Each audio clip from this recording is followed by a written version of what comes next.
तो आइए देखिए मेरे प्यारे स्टूडेंट्स, आज मैं फिर से आपके सामने ग्रामर का चैप्टर शुरू करने जा रहा हूँ। तो देखिए कि मैं शुरू से आज ग्रामर आपको बताने जा रहा हूँ कि ग्रामर क्या होती है, व्याकरण। आज पहला जो है डे है, तो मैं शुरू से ग्रामर को चैप्टर को फिर से शुरू कर रहा हूँ। तो मेरे प्यारे प्यारे लवली स्टूडेंट्स, एक बार फिर मैं आपके लिए ये ग्रामर के रिलेटेड सारे ही रूल्स आपको मैं समझाऊंगा। और आज मैं ग्रामर का सबसे फर्स्ट चैप्टर, जिससे ग्रामर की कड़ियाँ जुड़ती चली जाती हैं, ये समझना बहुत ही आवश्यक है आपको कि ग्रामर में हम किस तरीके से व्याकरण को शुरू करते हैं और ग्रामर को कंप्लीट लर्न करने के लिए हमें किन किन पार्ट्स और किन किन लेटर्स और कंसोनेंट वगैरह स्वर का हमें ज़रूरत पड़ती है, किस तरीके से यूज़ किए जाते हैं, और हमारी जो अल्फ़ाबेट हैं वो अल्फ़ाबेट से रिलेटिव हमारे क्या क्या रूल्स हैं, अल्फ़ाबेट काइंड्स ऑफ अल्फ़ाबेट कितने प्रकार के होते हैं।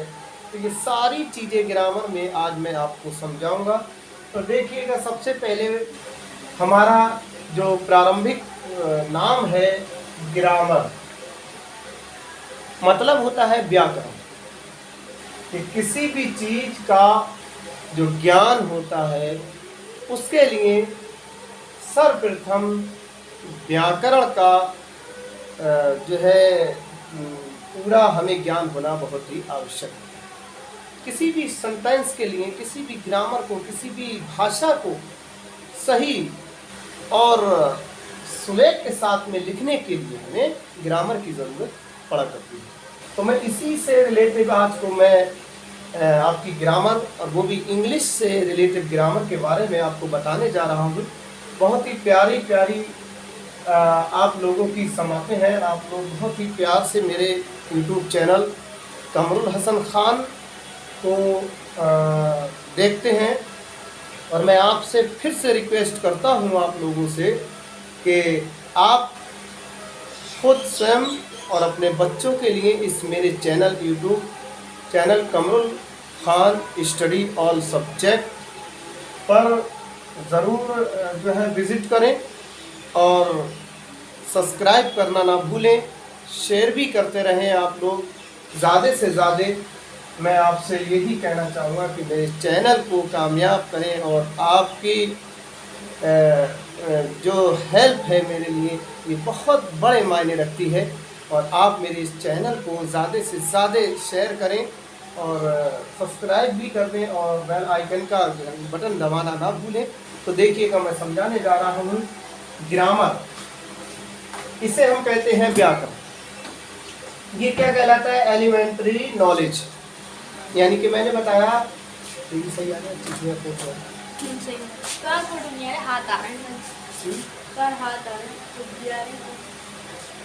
इस पे नीचे रख के ऊपर पूरी आ रही है। हाँ जी, पूरी है।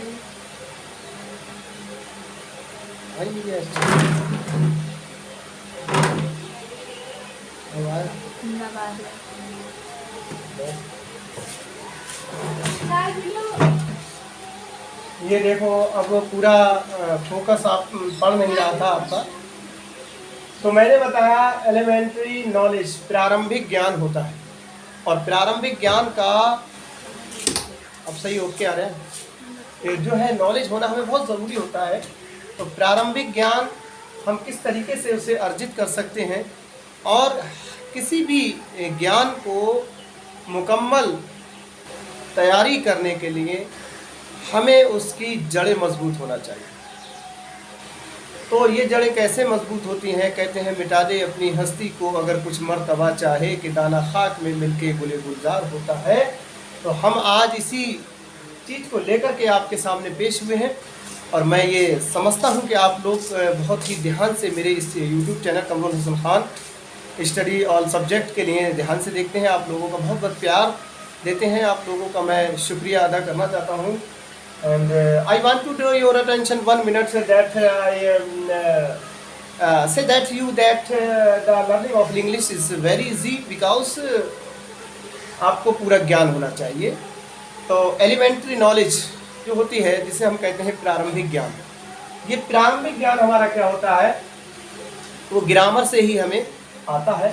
तो कहते हैं व्याकरण वह शास्त्र है जिसके द्वारा हम किसी भाषा को ठीक ठीक पढ़ना, लिखना, बोलना सीखते हैं। मैंने आपको बताया था किसी भी भाषा का ज्ञान जब तक हम कंप्लीटली तरीके से ग्रामर का हमें नॉलेज नहीं होगी तो हम उस भाषा को ठीक तरीके से करेक्टली तरीके से ना तो पढ़ सकते हैं, ना लिख सकते हैं और ना ही बोल सकते हैं। और अगर ये चीज़ हमारी मुकम्मल होगी तो हम बोल भी सकते हैं, पढ़ भी सकते हैं, लिख भी सकते हैं। तो ये मेरा मतलब हो गया। ये डेफिनेशन भी है आपकी जो कहते हैं grammar teaches us to the read, write and speak any the language and correctly and properly. तो ये एक डेफिनेशन है, आपको याद होना चाहिए कि grammar teaches us to read, write and speak any language and correctly and properly। तो जब भी हमें भाषा है किसी भी भाषा के लिए ठीक ठीक तरीके से पढ़ना, लिखना और बोलना सीखते हैं तो वही हमारी क्या कहलाती है, ग्रामर इज कॉल्ड ग्रामर। ठीक, तो ये स्पष्ट हो गया आपकी ग्रामर क्या चीज़ होती है। नेक्स्ट अगले पे आते हैं। देखिए अब ग्रामर हमारी जो होती है वो कैसे बनती है मेरे प्यारे बच्चों। देखिएगा ग्रामर हमारी कैसे बनती है। कोई भी चीज़ को हम बनाने के लिए उसके अंदर मटेरियल होता है, बहुत सी चीज़ें हैं। अगर आपका एक बस्ता तैयार किया जाएगा आपकी पढ़ाई के लिए, उसके अंदर मटेरियल होगा कि विज्ञान की होगी, मैथ की होगी, इंग्लिश की होगी, समाजी विज्ञान होगा, कला होगा, हिंदी होगी, ये सारे सब्जेक्ट को मिला के आपका एक बन जाता है क्लास। और क्लास में सारे सब्जेक्ट पढ़ाए जाते हैं। इसी तरीके से किसी का भी स्ट्रक्चर हम जब तैयार करते हैं, घर अगर हम बनाएं तो उसमें ईंट भी होती है, ब्रिक्स होती है, मसाला होता है, सरिया होती है, आयरन वगैरह, ये सारे मटेरियल से मिलके एक घर तैयार होता है। उसी को हम स्ट्रक्चर यानी मकान कहते हैं, मंजिल कहते हैं, घर कहते हैं। इसी तरीके से ग्रामर भी कोई अकेली ग्रामर नहीं बन जाएगी। ग्रामर के अंदर मटेरियल है और वो मटेरियल क्या कहलाता है, अल्फ़ाबेट। अल्फ़ाबेट यानी कि वर्णमाला। वर्णमाला संबंधित भाषा के समस्त अक्षर सम्मिलित होते हैं। जो भी भाषा के अंदर हम प्रयोग करते हैं, यूज़ करते हैं, उनका अपनी ज़ुबान में प्रयोग करके हम किसी को भाषण देते हैं, किसी को बोलचाल में यूज़ करते हैं, हम क्रियाकलाप में करते हैं, वो सारे बोली में हमारे क्या चीज़ होते हैं, वर्णमाला के अक्षर होते हैं। उन्हीं से मिला के हम समस्त भाषा को बोलते हैं। अंग्रेजी वर्णमाला में कुछ 26 अक्षर होते हैं, 26 लेटर्स।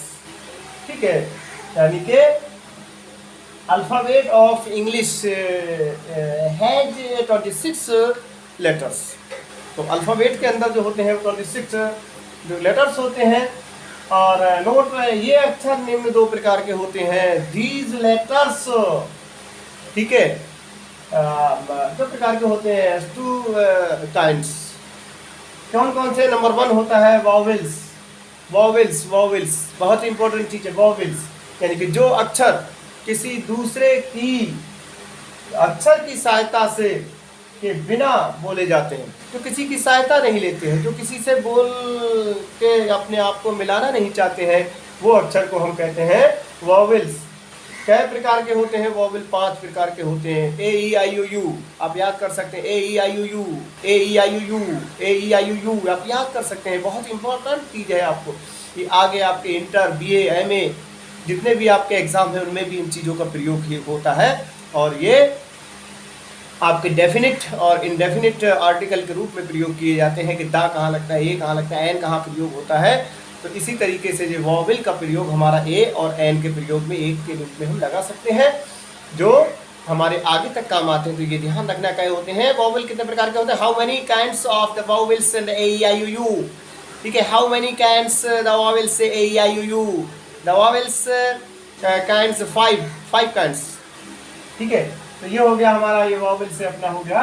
उसके बाद हम कहते हैं दूसरा इसका डेफिनेशन है, letter which are the spoken without the help of the other letters called vowel.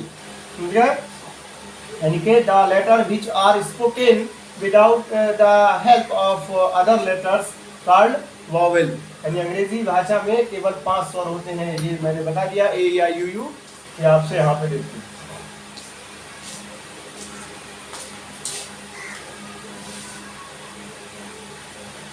दूसरा नेक्स्ट आता है अपना हमारा क्या आता है, व्यंजन कहलाता है, जो कि कंसोनेंट कहते हैं। कंसोनेंट्स जो होते हैं, जो अक्षर किसी दूसरे की अक्षर के सहायता से बोले जाते हैं, जो भी अक्षर किसी दूसरे अक्षर की सहायता से बोले जाते हैं, उन्हें हम क्या कहते हैं, व्यंजन यानी कंसोनेंट। तो इसकी डेफिनेशन आप लिख सकते हैं, letter the letters which, the letter which यानी अक्षर जो, यानी कि आवश्यकता की, किसी की जरूरत से, किसी की सहायता से बोलते हैं, नीड्स यानी कि आवश्यकता या जरूरत से, the help of other letter, the help यानी दूसरे की सहायता से जो बोले जाते हैं, उसी को other letters are called.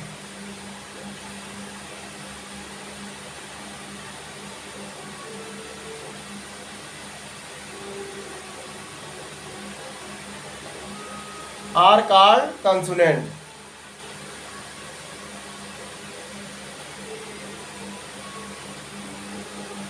Consonants कहलाते हैं ये हमारे अदर। ये डेफिनेशन हो गई, इसको याद करना है। और उसमें कौन कौन से होते हैं, तो ये टोटल वर्णमाला के अक्षर जो अल्फाबेट होते हैं वो 26 होते हैं। अब 26 में से आप 5 को घटा दें तो कितने रह जाएंगे, 21 जो है लेटर हमारे रह जाते हैं। All other letter expect words and the consonants, जिसमें होते हैं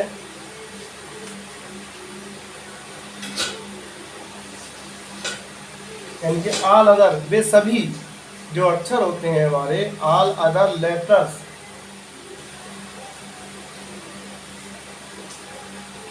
जो भी हमारे अक्षर हैं, लेटर्स हैं, दूसरे सभी जो अक्षर हमारे सामने होते हैं, और उनसे एक्सेप्ट वॉवेल्स, उनके एक्सेप्ट का मतलब है आशा की जाती है, एक्सेप्ट से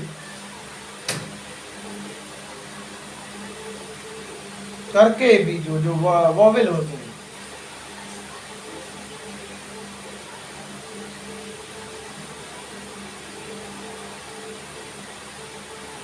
vowels are consonant.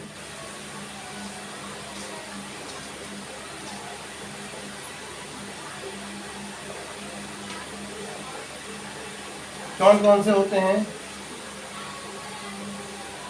B C D, B C D F G H, G H, I इसमें शामिल हो जाता है, आई के बाद जे आता है, आई जे के, आई आता नहीं, आई फिर जे के, ठीक है। बाकी जो ओ वगैरह रह गए वो सब, उसके बाद L M N O P, L M N O P Q R S T, R S T U D U हमारा उसमें आ जाता है, कंसोनेंट्स में आ जाता है, D W X Y Z. तो ये हमारे जो है बाकी के अक्षर रह जाते हैं, B C D F G. तो इस तरीके से आज आपने पूरी ग्रामर के अल्फ़ाबेट से रिलेटेड इस चैप्टर में मैंने आपको पढ़ाया, और मैं आशा करता हूँ कि आप लोग इसे अच्छी तरीके से याद कर लेंगे। और नेक्स्ट मैं आपको इससे अगली कड़ी में बताऊंगा कि इन लेटर्स से मिलाकर और कंसोनेंट्स, वॉवेल और कंसोनेंट्स से मिलकर के जो चीज़ तैयार होती है वो कहलाती है वर्ड, यानी कि शब्द। और शब्द को हम भाषा में प्रयोग करते हैं, बहुत सारे शब्दों को मिलाकर के हम किसी भी भाषा का जो है आविष्कार कर सकते हैं। और ठीक है, मैं आशा करता हूं कि आप लोग बहुत अच्छे होंगे, अच्छे से होंगे। और स्कूल का सत्र शुरू हो गया है, पढ़ाई शुरू हो गई है 1 अप्रैल से। और आप लोग हमारे स्कूल SOS पब्लिक स्कूल रैपरा जागीर फतेहगंज पश्चिमी में एक अच्छा परफॉर्मेंस दिया है बच्चों ने, स्टूडेंट्स ने। बहुत ही अच्छा हमारा जो है हाई स्कूल और इंटर का रिज़ल्ट रहा है। 100% पासिंग क्रॉस किया है बच्चों ने हमारे। और हमारे परसेंटेज जो है 80-85% हमारे स्कूल के इंटर वाले बच्चों की रही है। लगभग 70 से लेके 80-85 तक हमारे बच्चों ने एक मकाम हासिल किया है, कीर्तिमान स्थापित किया है हमारे स्कूल में। और मैं आपसे कहना चाहूँगा कि आप भी अपने अपने बच्चों का एडमिशन जो है ओपन हो चुके हैं हमारे स्कूल SOS पब्लिक स्कूल रैपरा जागीर फतेहगंज पश्चिमी में शुरू होने जा रहा है। लिहाजा आप सब तमाम लोग हमारे स्कूल में आएँ और अपने अपने बच्चों का एडमिशन कराएं। एक अच्छे एक्सपीरियंस्ड टीचरों के साथ हम पढ़ाई करते हैं, और हर साल हम बच्चों को इतना बड़ी क्वांटिटी में पास, अपने बच्चे यानी 100% बच्चे हमारे स्कूल में पास हो जाते हैं। बहुत से लोग ऐसे भी हैं जो कि बहुत कई बार फेल हो चुके होते हैं, वो भी हमारे स्कूल से फॉर्म भरते हैं, वो पास हो जाते हैं। तो मैं यही कहना चाहूँगा, और एक रिक्वेस्ट लास्ट में करना चाहूँगा कि आप मेरे इस चैनल को सब्सक्राइब कर दें और बेल आइकन का घंटी बजा दें, और शेयर करना ना भूलें। शेयर भी करते रहें अपने दोस्तों में, यारों में, ताकि मेरा थोड़ा इंक्रीज़ बढ़ जाए। जल्दी से जल्दी आप मेरे इस चैनल को जो है मकाम हासिल करा दें। और मैं यही देना चाहूँगा, आपको मैं नॉलेज प्रोवाइड कराता हूँ, हर क्षेत्र में हर सब्जेक्ट कराता हूँ, मैंने शुरू किया है। ठीक है, मिलते हैं एक अगली वीडियो में। जब तक के लिए आप अपना ख्याल रखें।